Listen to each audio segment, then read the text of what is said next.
It's a platform that enlightens many of the amazing cultures that we may have grown up in, or that we may have been exposed to, or we find ourselves being reminded of the impact of these cultures that we created. Please understand our words. Created, and that's the reminder. Either way, when you come to this space, you be super motivated and empowered to kind of care for and nurture these cultures moving forward with more focused attention on collective better. Anything we do at this point has to be bigger than just us, and Dwayne's an embodiment of that.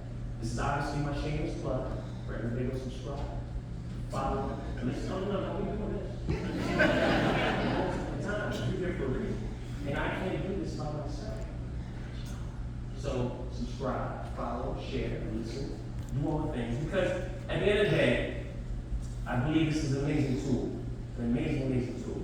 And it's going to be for all of us to kind of leverage this, because I cannot do it myself. And it's going to help us all be better worldly, what I call citizens, right? And stewards of these cultural gifts. So it's also a great segue into why this gathering is so important. And we can hit the next slide on that. Y'all can get access to some amazing people, some amazing conversations, some amazing ideas, and some amazing thoughts. And the team has diligently curated these next couple of days to deliver this theme of culture is currency. And knowing your worth, which is huge. If everyone can leave here after the next couple of days with a new understanding of the level of currency, worth, and value, we would have accomplished a major goal.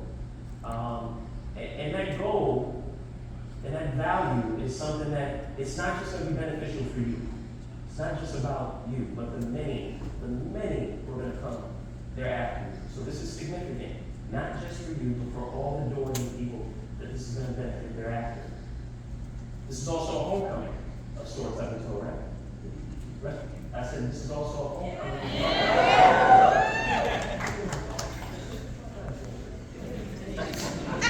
So this is a homecoming of sorts, right? So in typical homecoming fashion, it's all about seeing people that you know and you remember.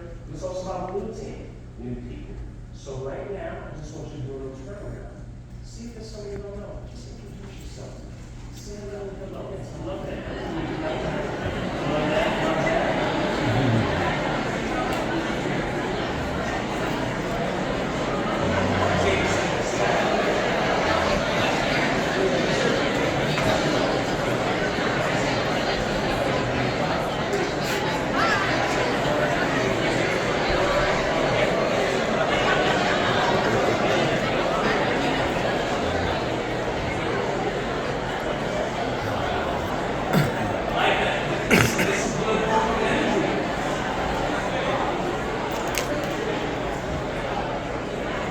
Culture is currency. Know your worth.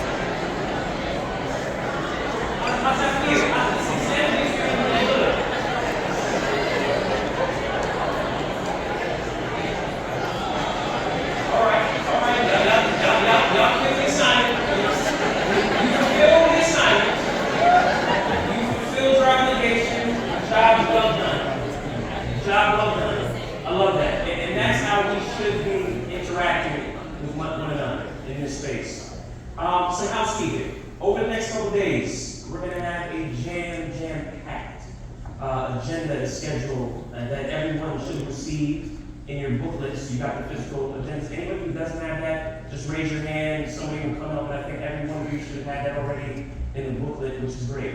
Here's a snapshot, next slide, of all the handles and digital spaces that we'd love for y'all to kind of stay active on over the next couple of days, even beyond this event. So these are just a couple places for you to reference and stay engaged. We can go back one more slide. We don't need that slide.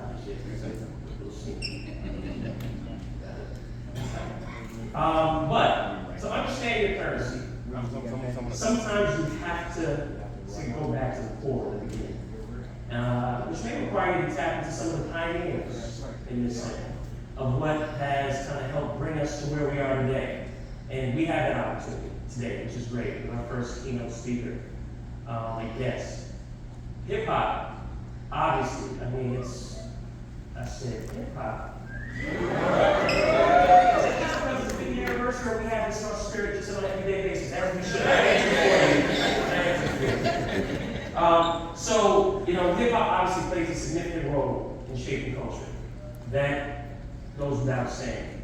And given that it's at the epicenter of this, we have the pleasure, esteemed pleasure, of having one of the pioneers of it, who literally needs no introduction at all. We're going to have an amazing conversation, but I want to welcome out GrandMaster.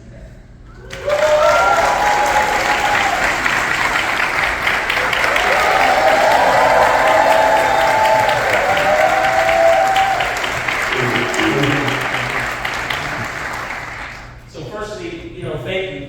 And the thank you can go so deep on so many levels. We'll keep the service of thank you for being here today. But thank you for your contribution, bro. I mean, like, if you look at what you represent, what you were part of, we're not going to give it all to you, but you played a role significantly. And we're going to get into some of those things. But the first thing, on my podcast, I usually start with the first question that I ask. And when you hear culture, what does that mean to you? Non-for-profit. Okay?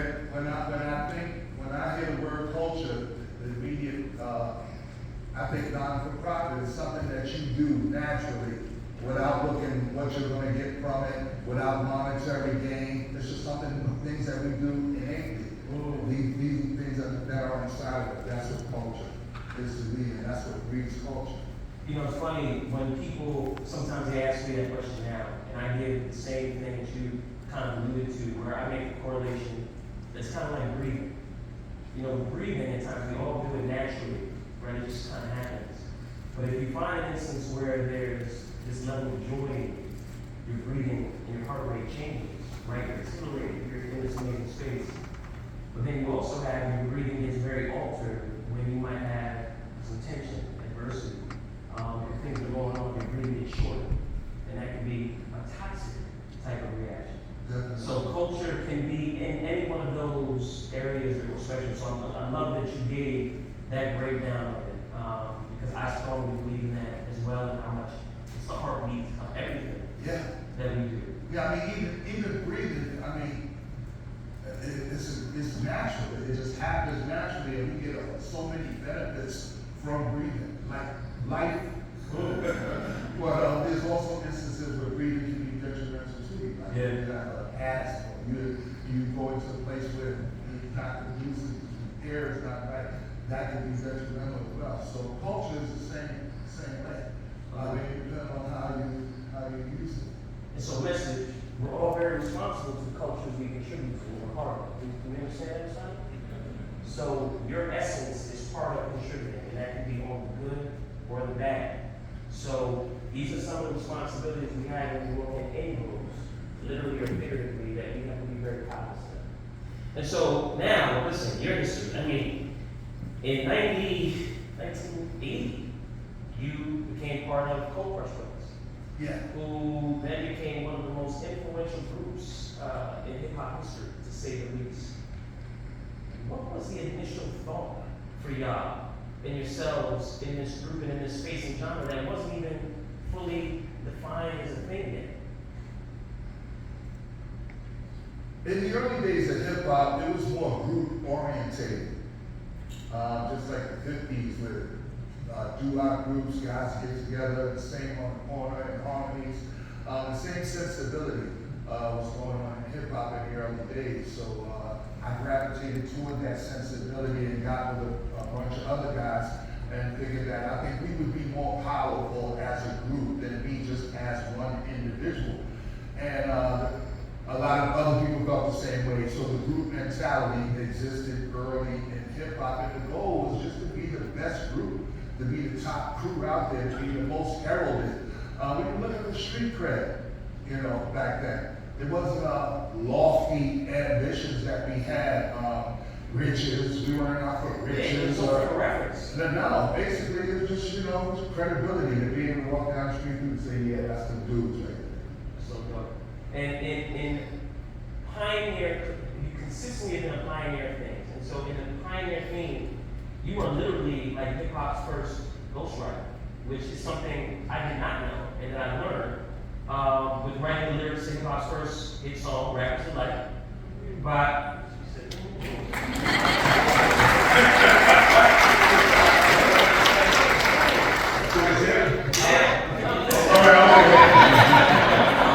so again, pioneers, it's so significant to speak to these things because pioneers were constantly doing things that have never been done or seen before, right? Which is significant. So what was your thought in handing over lyrics to someone rather than you keeping it for yourself? Well, I wasn't trying to be a pioneer. Okay? At any point, I mean, you can hit different points where I did this, and then I was the person that did do this, and then I would, but I'm not into that. I wasn't trying to be a pioneer. I wasn't trying to be all of the things that people say that you are. You know, if it wasn't for you, this and this. Right. I wasn't trying to be that. I was just trying to express myself in a way that hadn't been available to me prior to that. You know, I grew up in the 60s and the early 70s, and we didn't have places like this. Okay, and opportunities like this, as a matter of fact, whatever we did have at that time, after school programs, band practice, you know, learning instruments in school, all that had been taken away from us. So we were thirsty for modes of expression, for means of expression. And of course, in our communities, it's music, it's dance, spoken word, and art. You don't need money for none of those things. Okay, just like basketball. There's a court in every park. That's why we're so great in basketball. It doesn't cost us nothing to do. Right, but then there wasn't people writing for people. Like, that is a huge thing now, where a lot of credibility is kind of up for grabs in terms of who's going to write songs. Right. Well, let me kind of put some truth to this statement. I officially am the first ghostwriter in rap music and hip hop. I wrote lyrics for the biggest rap song, but I didn't write those lyrics for that song or for that artist. I wrote those lyrics for me, and they were co-opted. That's right. And used for a song. Okay, so I didn't like, okay, let me just ghostwrite with somebody. No, not at all. But and that's the mindset I'm trying to tap into. What was the moment that clicked for you to say, you know what? These lyrics can be used by someone else outside of me because you wrote them for you. Yeah. I mean, listen to the song. I'm the CASNOVA and the rest is FLY. That was my name. Casanova Fly. Casanova Fly, that was my name. So I was spelling out my own name. The guy who copied it, he was so much not an MC. He didn't even know enough to change the letters around. His own name. He's talking about Casanova Fly. I thought he was talking about himself. Exactly. His name was Big Bang Hank. Okay. So, Big Bang Hank can't be Casanova Fly. Not at all. So, I mean, I didn't have like the entrepreneurial spirit or the insight to say, well, let me ghostwrite for someone else. No, not at all. Because back then, if you was an MC, you wrote your own rap. And anybody who didn't wasn't considered credible. Yeah, I think that's also the gift of God's plan. Yes, it is. Right? Somebody's. Like, well, you're given these tools, but you never know how they're going to manifest. Right? And now you look back at what that manifested, there are people who have careers in writing. And you don't need to be in front of the mic. And that was something that you are the founder and pioneer of. And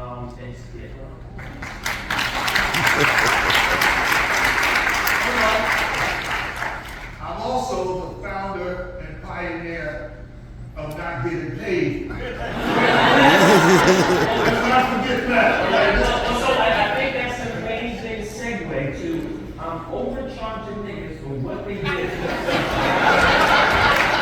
One of Jay-Z's most iconic lines, and this could not have come at a better time, and it speaks to so many things. And given that you're here, I would love to hear your thoughts on the significance of that line, which I think you're alluding to just slightly, and highlighting or intending to speak on?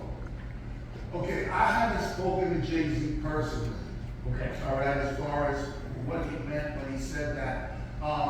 But the Cold Crush were one of those groups, major group back in the day. No major hit records, but our stage show and our live show set the standard for what groups were supposed to sound like back in the days.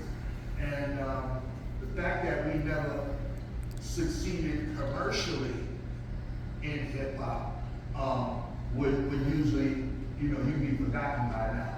But our influence on every group that came afterward is indelible. So our name keeps coming up. I don't care who you interview after us, from Run DMC to Rock to Public Enemy, all the way up the line. Everybody reverts back and speaks about the Cold Crush.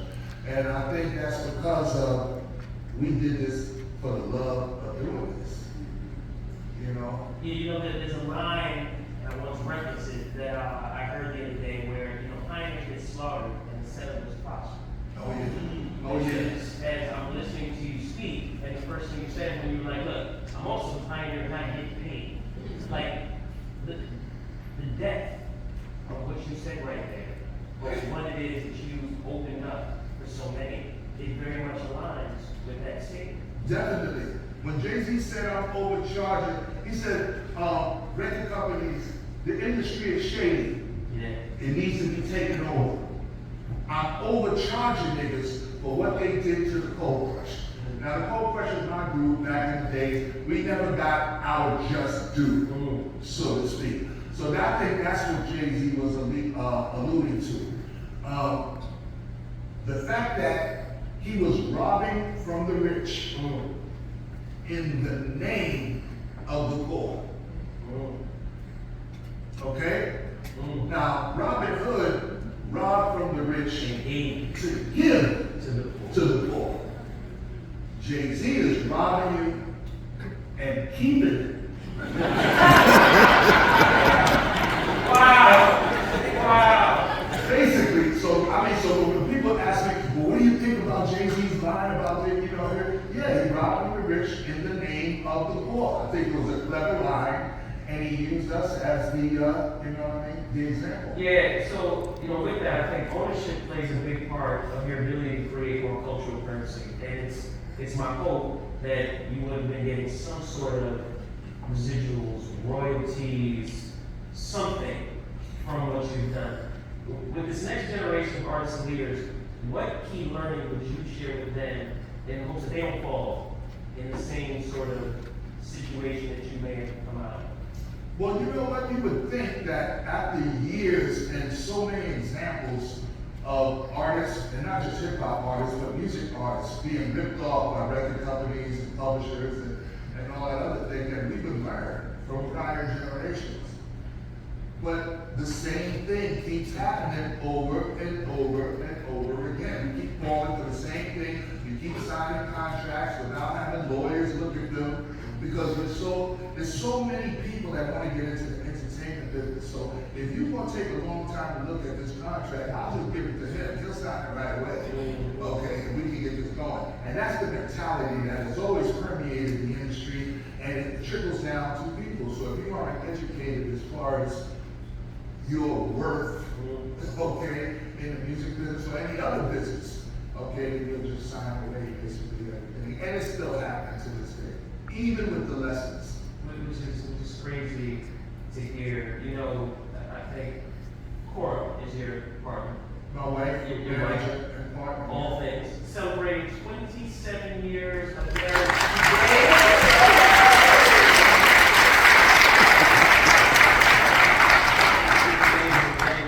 Partnership, as you were kind of just talking about a little bit, surrounding yourself with the right people, I think it's such a significant part of journeys, and it's a reminder that we're not meant to do this thing called life on our own. Like, we're just not. Talk about some of the key partners that God kind of placed in your life throughout your journey, outside of your partner, Core, that's had an impact on your growth. This has been a roller coaster for me. We're celebrating the 50th anniversary of hip hop this year, and I've been there for the whole 50. The whole thing. The whole 50. The whole thing. All right, this is my 50th Never left. anniversary, for real. But many people along my journey have come in and, helped me through the troubled times and things like that. Creatively, I've always been my own muse. I've always been my own guy. I take what I see everywhere, I throw it in a box, I mix it up, and then I put it back out the way I see it. That's my creative process, but as far as life is concerned, again, many people. As far as artists, Dougie Fresh has been a great friend to me, personally and music-wise. It's kind of kept me afloat when things weren't going well. Okay, come with me, come on the road, come do this show. This Marquis, man, he messed with me. He's a great friend. At some of my darkest times, he came through for me. Africa Islam, he was known as the son of Bambaataa, Universal Zulu Nation. Ice-T's producer, Rhyme Syndicate, he took me out to LA, 89 and 92. I got a whole new life out there, and things weren't going good here in the city. So a lot of people that come in during my journey and help keep me afloat to the point where I can be where I am today. And I thank all of them.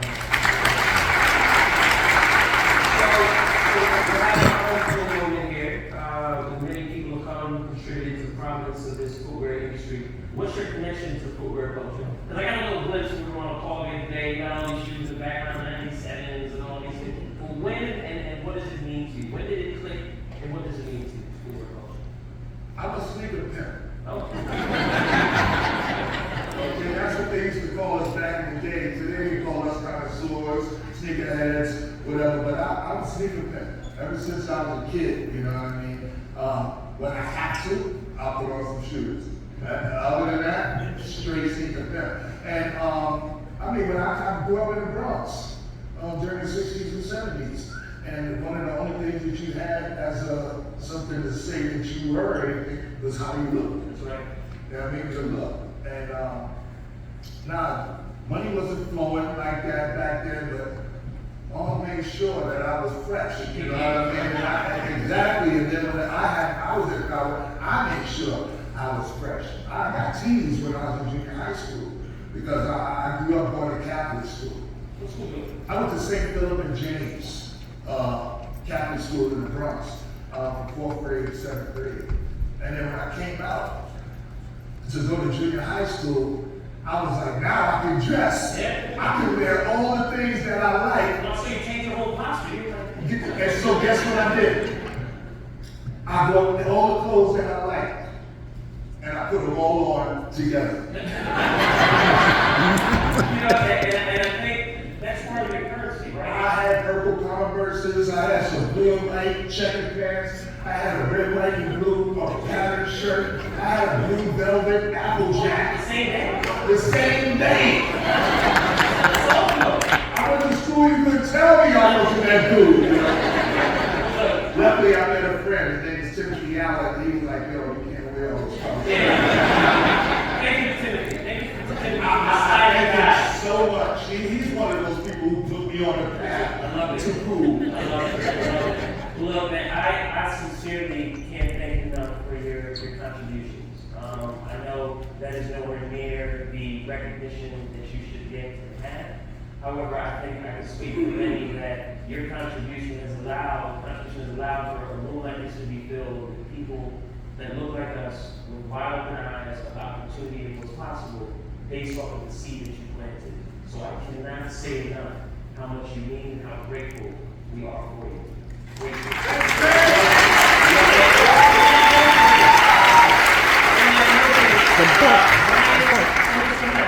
Because there's something we want to present you with, and again, very small token in the magnitude of what you represent. Very small, but a token nonetheless. Where is Brian? Brian. Okay, come on, Brian. Give it up for Brian.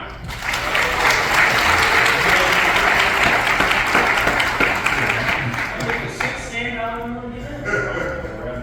Okay, stand up. In honoring you, brother, reading the history, knowing how hip hop has influenced me as an artist and art department. It's pushed me through so many years, and I want to give you something in honor. Actually, designed